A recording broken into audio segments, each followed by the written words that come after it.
ప్రముఖ కవి రచయిత అందశ్రీ కన్నుమూశారు. ఈ రోజు ఉదయం ఆయన తీవ్ర అస్వస్థతకు గురై ఇంట్లో కుప్పకూలారు. దీంతో ఆయన్ను గాంధీ ఆసుపత్రికి తరలించారు.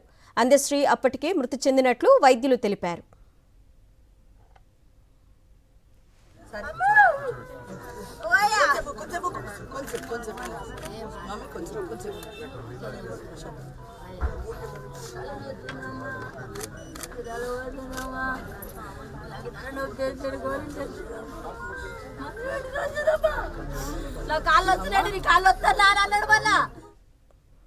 అందశ్రీ మృతి పట్ల విచారం వ్యక్తం చేశారు ప్రొఫెసర్ కోదండరాం. అందశ్రీతో ఉన్న అనుబంధాన్ని స్మరించుకున్నారు. అందశ్రీ మరణం సాహితీ లోకానికి తీరని లోటు అన్నారు కోదండరాం. ఆయనకు ఇప్పుడు 96, 97 నుంచి పరిచయం. దాదాపు అంతకుముందు అంత పరిచయం లేదు. అయితే మా ఆర్ట్స్ కాలేజీలో నేను పనిచేస్తుండేది. నాతో పాటు ప్రొఫెసర్ ముత్తయ్య గారు ఉండేది. ఆ రూమ్కి వచ్చి అప్పుడు అట్లా పరిచయం అయిన తర్వాత ఆయన రాస్తున్న పాటలు వినేది. మేము ఆయన పాడుతుండేది మేము విన్నాక తెలంగాణ ఉద్యమంలో ఆయన కూడా పాడితే బాగుంటుందని చాలాసార్లు ఆయన కూడా అడిగితే ఒప్పుకున్నాడు. తీసుకొని వెళ్ళినప్పుడు ఆ మీటింగుల్లో ప్రజలు బాగా ఆనందించారు. ఆయన పాటలు విని ఉత్తేజితులైనరు. వాళ్ళందరూ కూడా అందులో ప్రత్యేకించి జయ జయ హే తెలంగాణ ఆ పాట విపరీతమైన దానికి ప్రజాభిమానం పొందింది. అది పాట అంతటి ఆ పాట ముందు దాన్ని వాడమన్నది అందరు. అది వాడినాకనే మీటింగ్ స్టార్ట్ చేయాలి, అది మన జాతీయ గీతం అని చెప్పుకునేది ప్రజలు. అంతటి దానికి ఆదరణ ఉండేది. ఆయన బాల్యంలో ఒక పశువుల కాపరిగా పనిచేసిండు, పశువుల కాపరిగా జీవించిండు. అక్కడి నుంచి ఆయన ఎదిగి తర్వాత మనిషి ఒక నిర్మాణ భవన కార్మికుడు అయిండు, ఒక మేస్త్రి అయిండు. అదే ఆయన జీవితంలో చేసిన పని. ఆయన చదువుకోవటానికి అవకాశం దొరకలేదు, చదువుకోలేదు. కానీ చదువుకోకపోయినా అద్భుతంగా పాటలు అల్లేది, ఆశువుగా పాటలు అల్లేది, పాటలు పాడేది. తెలంగాణ జనజీవితం మీద అద్భుతంగా పాటలు పాడుకునేది. ఏ రకమైన సమస్యలు లేవు, ఆరోగ్య సమస్యలు. అటువంటిది ఇట్లా కూలిపోవటమే చాలా చాలా బాధాకరం. గౌరవ అందశ్రీ గారు వారిని ఈరోజు మార్నింగ్ 7:20 ప్రాంతంలో గాంధీ హాస్పిటల్కి తీసుకురావడం జరిగింది. రాగానే మా వాళ్ళు చూసి బ్రాడ్ డెడ్గా డిక్లేర్ చేశారు. అంటే అప్పటికే చనిపోయి 5-6 గంటలు అయినట్టుంది. రైగర్ మార్టిస్ బాడీ అంతా స్టిఫ్గా అయిపోయింది. తనకి ఒక 15 ఇయర్స్గా హైపర్ టెన్షన్ బీపీ ఉంది. దానికి 1 మంత్ నుంచి ట్రీట్మెంట్ వాడట్లేదు.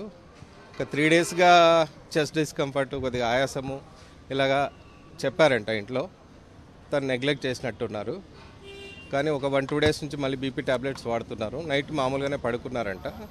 మార్నింగ్ లేచి వాళ్ళ వైఫ్ చూడగానే కింద పడిపోయినారంట. రాత్రి ఏం జరిగిందో తెలియదు, కింద పడిపోయినారు.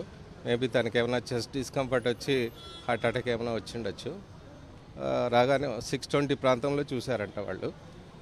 గాంధీ హాస్పిటల్కి 7:20కి తీసుకొచ్చారు. రాగానే ఇవన్నీ డిక్లేర్ చేశాం. చూసి బాత్రూమ్ దగ్గర పడిపోయినారంట. Heart stroke వచ్చిండొచ్చు. తనకి ఇంతకుముందు ఏమీ స్ట్రోక్ ఇట్లాంటివి హార్ట్ ప్రాబ్లమ్స్ ఏం లేవు. ఓన్లీ బీపీ మాత్రం ఉంది. దానికి ట్రీట్మెంట్ వాడుతున్నారు. 1 నెల నుంచి వాడట్లేదు. అంతే, మైల్డ్ హార్ట్ అటాక్. ముందు కూడా ఎలాంటి హెల్త్ ప్రాబ్లమ్స్ ఏం లేదు. కళ్ళు తిరిగి పడిపోయిండు 6 o'clock. కళ్ళు తిరిగి పడిపోయాను, వెంటనే తీసుకుపోయినాం హాస్పిటల్. పల్స్ లేదు, heart attack, internal heart attack అంతే. నథింగ్. ఏం టెన్షన్స్ ఏం లేవు. జరగలేదు, ఎప్పుడు జరగలేదు. First time. అసలు వెరీ యాక్టివ్. అసలు ఎప్పుడు హాస్పిటల్కే పోరు. అంతే కదా, very active. Sudden demise madam. నేను మృత్యువుని గెలిచిన అని అన్నారు.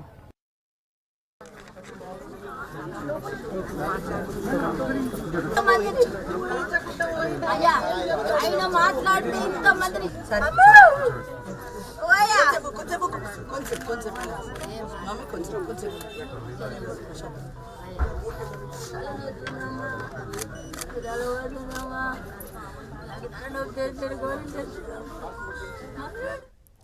ప్రజాకవి, ప్రకృతి కవిగా సుప్రసిద్ధులైన అందశ్రీ ఉమ్మడి వరంగల్ జిల్లా జనగాంలోని రేబర్తిలో జూలై 18, 1961లో జన్మించారు.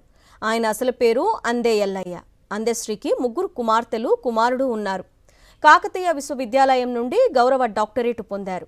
తెలంగాణ, ప్రకృతి వంటి అంశాలపై అందశ్రీ గేయ రచన చేశారు. ఈయన అసువు కవిత్వం చెప్పడంలో దిట్ట. 2006లో గంగా సినిమాకు గాను నంది పురస్కారాన్ని అందుకున్నారు. ఈయన తెలంగాణ మాతృగీతం జయ జయ హే తెలంగాణ రచించారు.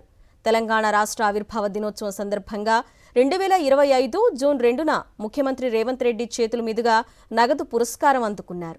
తెలంగాణ ఉద్యమంలో అందశ్రీ కీలక పాత్ర పోషించారు. 2006లో గంగ సినిమాకు అందశ్రీకి నంది అవార్డు వచ్చింది. 2014లో అకాడమీ ఆఫ్ యూనివర్స్లో గ్లోబల్ పీస్ డాక్టరేట్, 2015లో దాశరథి సాహితీ పురస్కారం అందుకున్నారు. 2015లో రావూరి భరద్వాజ సాహితీ పురస్కారం కూడా లభించింది. మాయమైపోతున్నాడమ్మా మనిషన్నవాడు గీతంతో మంచి పేరు తెచ్చుకున్నారు. సాక్షి టీవీ ప్రసారాలను నిలిపివేయడం చట్టరీత్యా నేరం. సాక్షి టీవీ ప్రసారాల కోసం మీ స్థానిక కేబుల్ ఆపరేటర్ని వెంటనే సంప్రదించండి. డిటిహెచ్లో, ఇంటర్నెట్లో కూడా సాక్షి టీవీ ప్రసారాలను వీక్షించవచ్చు.